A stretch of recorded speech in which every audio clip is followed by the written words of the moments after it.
Welcome to the deep dive. We're locked onto Broken Arrow today, a modern warfare real-time strategy game coming June 2025 from Yeah, Steel Balalaika and, well, the strategical experts at Slytherin Ltd. exactly. And, when you see Slytherin's name, especially on a war game, it does signal something, doesn't it? A certain level of um, complexity, attention to detail. Yeah, they've definitely built that reputation. Complex, historically grounded stuff suggests Broken Arrow's aiming high too. hmm Absolutely.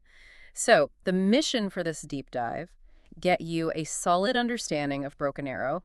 We'll unpack the core gameplay, the standout features, and crucially, what the buzz from the beta tests has been. Your quick briefing, essentially. Precisely. We've dug through official announcements, dev diaries, those early player takes, the whole picture. And it sounds like quite the picture they're painting. Hmm. Fundamentally, Broken Arrow is shaping up as a large-scale RTS, really focused on the realities of, well, modern combat. Yeah, not just clickfests, more about thinking, strategy, combined arms. Right.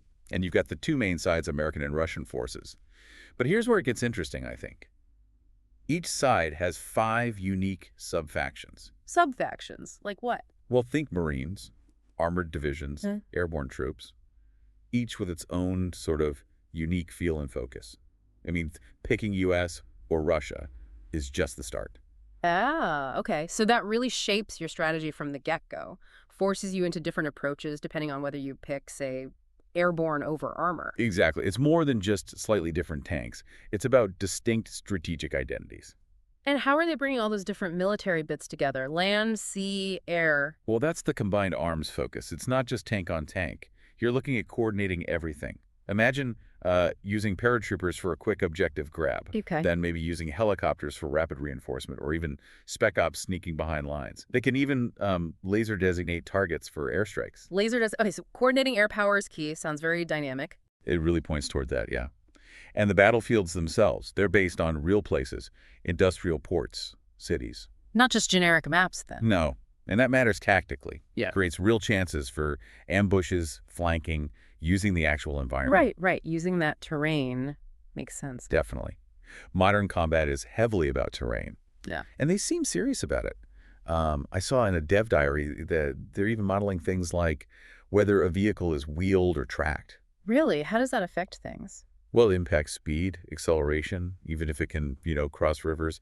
It's that kind of detail that hints at the depth they're aiming for. Okay, let's shift to unit customization. This sounds like a huge part of it. Oh, it's definitely getting a lot of Oh. attention. You start with, what, over 300 base units? But then you can modify weapons, armor, sensors. And that leads to, what was the number? Over 1,500 potential combinations. It's kind of staggering. Wow. So you're not just picking units, you're almost designing them, building your own bespoke force. Pretty much. And these aren't just cosmetic tweaks. Changing missiles on a helicopter, Yeah. adding fuel tanks, putting active protection systems on tanks. It changes how they work. Okay, so real tactical choices, like that helicopter dev diary you mentioned. Exactly. It showed how they're fast, adaptable with different loadouts, Mm-hmm. but maybe less tough than a tank. Trade-offs. Right. Strengths and weaknesses to balance when you're building that force. And to help structure that, units fall into 6 main categories. Right. You've got recon, infantry, combat vehicles, your tanks, and IFVs. Then support, like artillery and AA, Okay. helicopters, and aircraft. Mm. Understanding how they all fit together, that's going to be critical. So where do we actually use these customized forces? What are the game modes? So there are single-player campaigns planned, and then the big multiplayer focus. Yeah. 5v5 battles. That's what a lot of the beta testing has centered on. Right. And that war goals mode. Yeah, that seems to be the main multiplayer mode they've tested. It's objective-based, plays out in 3 phases. You score points, Mm-hmm. forces you to adapt your strategy as the match progresses. Interesting. And the single player, you said that was in closed beta. It was, yeah, which often suggests they're working on a more involved narrative experience, not just skirmish maps strung together. Could be good. But what about longevity? After the campaigns. Well, this could be huge. Yeah. The scenario editor, and it sounds quite powerful, lets players create and share their own missions via Steam Workshop. Okay, that's pretty standard these days, isn't it? Yes, but they've apparently included a visual scripting tool within it, Visual scripting, meaning. meaning you can create complex scenarios, even with cutscenes and dialogue, without needing to know programming. Oh, wow. That really opens it up for community creativity, doesn't it? Could lead to tons of extra content. Exactly. It empowers the players to become creators. Huge potential for keeping the game alive and evolving long after launch. Smart move. Now let's talk development timeline. It was announced when at home of Wargamers Live plus Win. That's right. And since then, several betas. Closed one in late 23, open multiplayer last November, then a closed campaign beta last July. They've shown bits and pieces. But the release date slipped, right? From early 2024 to June 2025 now. Correct. And the devs seem pretty upfront about it, said they needed more time to act on beta feedback, optimize things, squash bugs, avoid server meltdowns at launch. The usual reasons, but important ones. Absolutely. Better delayed and polished than rushed and broken. So, that feedback, how has it been received? What are players saying? It's definitely mixed, as you might expect from betas. Uh-huh. On the plus side, a lot of appreciation for that customization depth we talked about and the overall tactical feel. Okay. Yeah, outlets like What If Gaming pointed out how that customization really makes it stand out from, say, Wargame or Warno, the sheer variety available. But there's always a but with betas. What were the criticisms? Well, technical stuff first. Reddit threads mention lag, crashes, performance issues that definitely need ironing out. Standard beta pains, perhaps, but still crucial. For sure. Then there were balance concerns. Some felt artillery was maybe too dominant, while aircraft felt a bit underwhelming. Especially without a clear way to rearm and repair them easily, like needing hangars. Ah, right. If your expensive jet can't easily rejoin the fight, its value drops. Makes sense. Balance is always tricky in these games. Always a tightrope walk. Yeah. And it wasn't just tech and balance. Some found building your army list, the deck building, a bit too time-consuming before matches. Okay, streamlining that could be important. And another point was in-game readability, just clarity on the battlefield.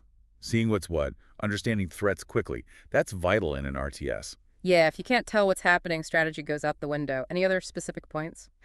There was some chatter about specific unit representations, like debates around the T-14 tank, maybe missing versions of the T-72, or details on things like the BRDM-2 scout car or BMP fighting vehicles. Ah, the rivet counter's getting involved. But that shows the level of detail people expect from a game like this, especially from Slytherin. Authenticity matters to that audience. It absolutely does. Getting those details right adds to the immersion, the simulation aspect. But despite those issues, you mentioned some positives, too.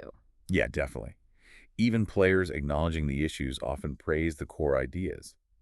Someone called the vehicle customization cool, despite the deck building time. Another enjoyed the tactical depth, saying it felt less like spamming units compared to other games. People seem to like the concept, even if the execution needed work in the beta. Okay, so summing up the unique selling points. It's that blend of realistic simulation and that incredibly deep customization. I think so, yeah.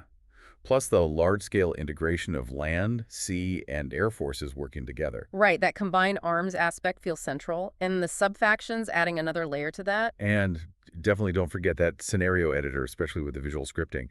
The potential for community content there is massive. Yeah, that could give it real legs long term. Could really extend its life and strategic possibilities, far beyond whatever the developers ship initially. So, bottom line, Broken Arrow has serious potential. A big contender in the modern RTS space, but... But yes, success hinges on them addressing that beta feedback, the tech issues, the balance, the clarity stuff. if they nail those refinements before June 2025, could be something special. Agreed.